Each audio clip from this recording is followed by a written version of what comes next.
everybody, welcome to Citizen Survival Plan. I have another, and this is going to be a quick one, review on a suppressor.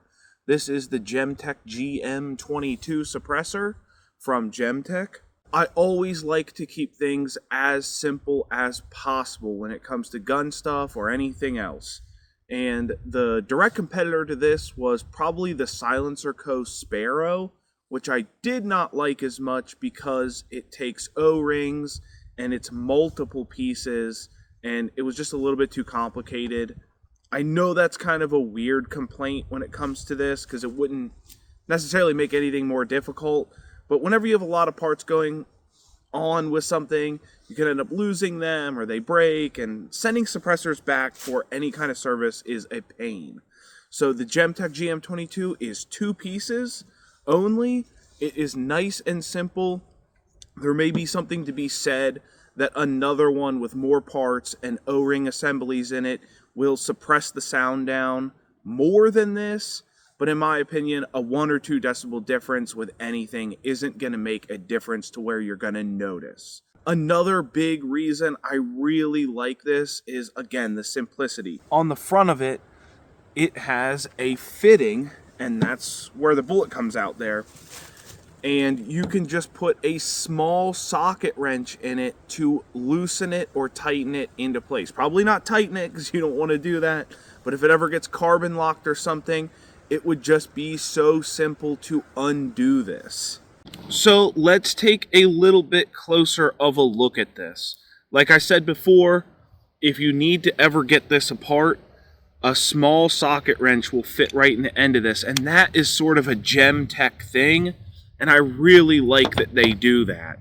There's no wrench flats, but from my experience, just from the little bit of shooting I've done with it, this got a little bit carbon locked, and I was able to loosen it right off with that wrench. So really cool, amazing, simple design. So let's pop this thing open real quick here and take a look at it. Like I said, I have been shooting it, so it's pretty gritty. Yeah. These things get dirty pretty quick being a 22. So that is another reason I really like this. This is aluminum. It comes apart so easy. You could spray this down with Ballistol or other cleaner and brush it up really, really quickly. So nice. Again, I'm going to say that a lot in this. Nice and simple, just the way that I wanted it to be. And we're going to do some testing with it on the pistol today. I will test it with a rifle. I don't know if that's going to be in today's video, or I'm going to do that in a little bit because today I just have the pistol with me. But we're going to test it out. We're going to take some shots with it and just see how it performs. So for today's testing, I have a Ruger Mark IV. It is the light version. It's golden black. It has never been shot before except for today. So we might get a couple little hiccups in that, and that's probably just because this is a brand new gun. I did have the gun store install this True Glow front sight on it, just to be a little higher and to give me some contrast when I'm shooting. It does come with a rail for a dot.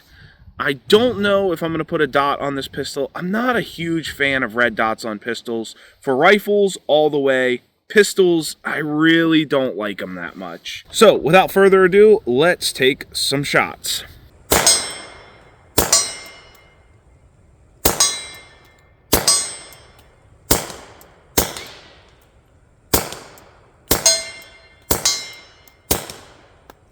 The target that we're shooting at here is about 25 yards away. So, and it's got a little swinger on it. So some of my misses is because I'm trying to hit the hostage target swinger on it and I'm missing.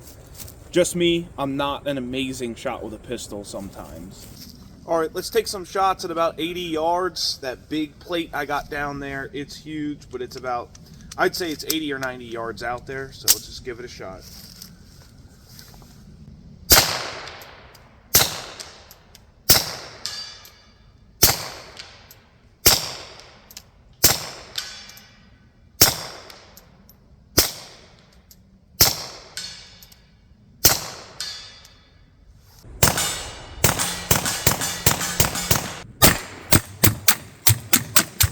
One other little accessory I just want to showcase just for a brief second here, just because I think it's so cool, is this holster here is made for the Ruger 2245, and it fit my Mark III, and this is the Mark IV, and it fits that too.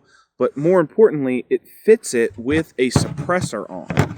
You can see this is just a belt loop clip, and the top of it is cut also for an optic. So you could run this with an optic, with a suppressor in this holster, which is super neat. I'm just going to click it in here real quick.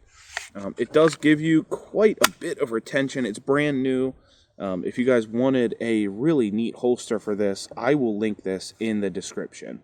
All right, I'm just going to take a couple shots from the table. I know I'm kind of out of frame here, but I'm going to take some shots at about 80 yards from this table. I'm going to hit that big steel gong I have down there.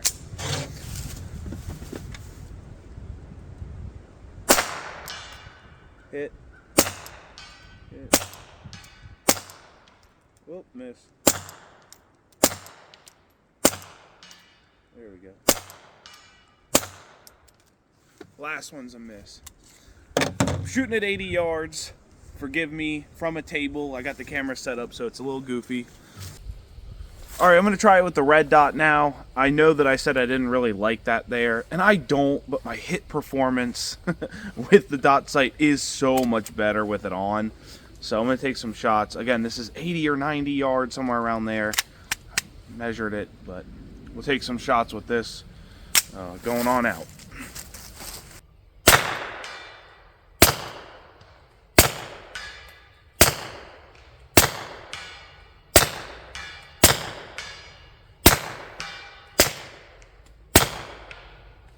Those last two were weird. You could hear the power drop in them. I don't know where those went.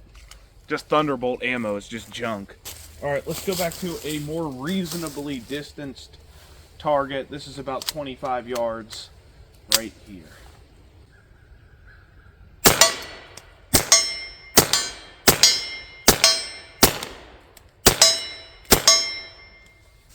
Yeah, that dot, I know I hate it up there, but it certainly really helps out with just accuracy from a pistol. All right, I'm wrapping my day of shooting up, and I really wanted to show this just because I was shooting it a lot just for the testing, and I was like, I want to see how bad this actually gets. This thing, you absolutely need that wrench. I don't know if you guys can hear that. Listen. I mean, hopefully it comes out on camera, but it's just grit, and it was locked on there.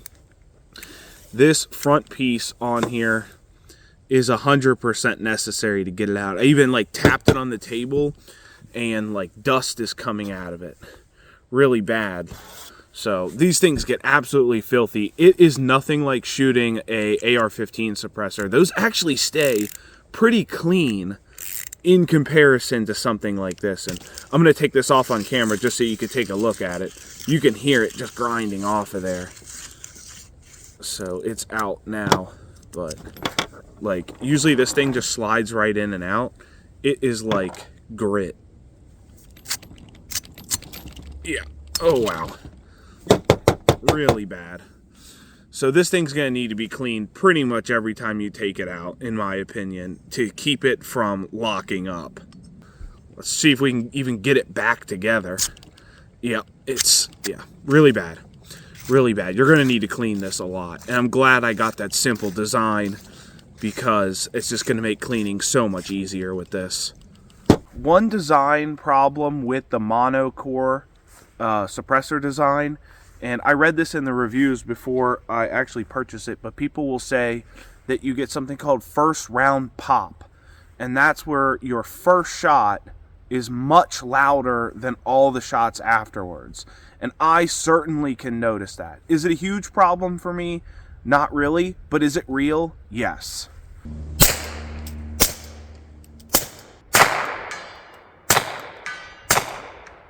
You could hear it right there. That first shot is much louder than the shots afterwards. The last thing I want to end on here is actually the cleaning and serviceability of this. Now, this being an aluminum suppressor, makes it super nice and lightweight, but it stops you from being able to put it in an ultrasonic cleaner, which a lot of people like to do. People want to be able to put their suppressors in an ultrasonic cleaner to make the cleanup easier. Another thing you can do is with the Breakthrough Suppressor Cleaning Kit. It comes with a nylon brush, and you can also dunk just the entire suppressor into the solution to clean it up, probably more than you would with a brush and some cleaning solvents. But I will say, after taking this apart, its two-piece design and that monocore baffle, it's real easy to get a brush down the tube and to get a smaller brush just to scrub up the actual monocore. This thing, in just a few minutes, I had 85% of it cleaned up, and that's pretty much all that I'm ever going to do with it. I'm going to clean it up and take it out and shoot it again. If you are going to get a 22 suppressor, this is probably the most important thing to consider with a 22 suppressor. How easy is it to service? Because plinking, practicing with your 22 firearm, is all about saving money. And if your suppressor is super hard to clean, you're just not going to use it. And this is actually super easy to clean. Thanks for stopping by, checking out the channel, and checking out this suppressor review. We will see you in the next video.